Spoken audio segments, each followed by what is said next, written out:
My name is John Pink. I am a civil and water resource engineer. I think my favorite thing about my job is being able to work with a client on a federal client and provide technical services that helps a vast amount of people in times of need and disaster response. That's my favorite part about my job. Before I studied engineering, I studied guitar and literature. I had an idea that I might want to be a teacher, and I figured that if I ever wanted to become a teacher, having a degree in engineering would be an easy way to do that, that I could come back. Because the best teachers I had growing up were ones that were professionals, and then they came back and taught the community. So I had a teacher that was a lawyer who who changed my life, and then a math teacher who was also an engineer. She was a chemical engineer. And so I figured that if I ever wanted to be a teacher, having some industry knowledge and engineering would be a great way to do that later in life. It's limitless. There are so many things you can do in engineering. I think sometimes people think that engineers, especially civil engineers, oh, you're going to design roads, you're going to work at a water treatment plant, but there is an insane amount of positions and types of work you can do in engineering. So it's one of those things, you just got to jump into it and find out what you like. But yeah, there's the career growth and the career diversions you can take to do different things is limitless. The first moment I realized I made the best decision of my life to get an engineering degree was when I saw some of my other friends looking for jobs and not knowing exactly what kind of job they're going to get. I've never had to think about what kind of job I'm going to have. And I never even thought about it as being something I would stress about until I saw someone else very close to me just not knowing what they want to do. And it's taken them a long time to figure it out. They finally did, but I've never had to go through that. I just have always known, and that's been, I took it for granted, but seeing that, I just know, like, wow, I made a great decision. Not only do I have a job, I have a great paying job, and that's the honest truth. The aha moment that I had recently is when I was like, wow, I'm so glad I chose to be this engineer, and I'm so glad my career has turned the way it is just during this last hurricane season. Seeing the devastation those hurricanes has caused.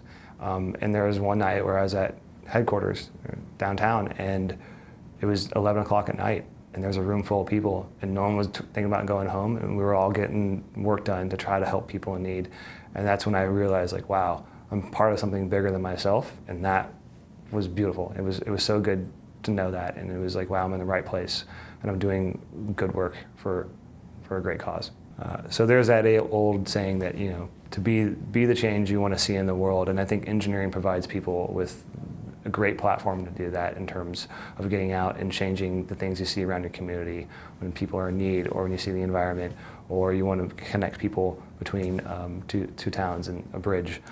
But you can actively find yourself on teams that are doing things to advance society, and being part of that is what gives people the gratification of engineering. Is you get to go out and change, help the environment and help people get back in their homes and help society, advance society. The most important thing to be successful, or to find a place where you can be successful, for me in my career, is being able to step forward and try new things, and to not be afraid to say yes and to step forward. I think lots of times people find comfort, or they are afraid to take on a new challenge because they might doubt that they're able to do it. I've been pushed in by some great bosses to take things that I thought I maybe wasn't ready for, and through some hard work and determination, I was able to be very successful. But it was that initial, you know, that guts to kind of step forward and try new things. So I think the most relatable college courses I had is actually geotechnical courses.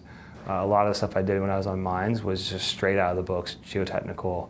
It was very applied, but it was straight out of the books. Stuff I did later, I applied concepts that I learned in class, but a lot of stuff I learned on my own. So I never took any surface water classes.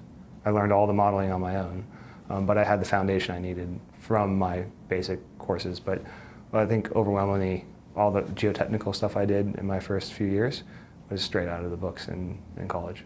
I think for someone who might be teeter-tottering, or maybe they don't even know about engineering, it can be daunting.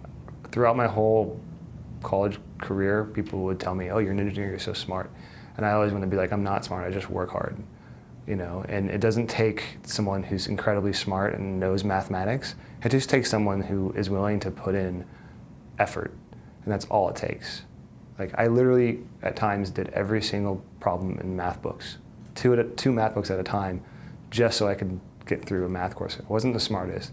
I just had a work ethic, and I wasn't going to fail. I think that's the best advice I can give to someone, is just find out what you want and work hard.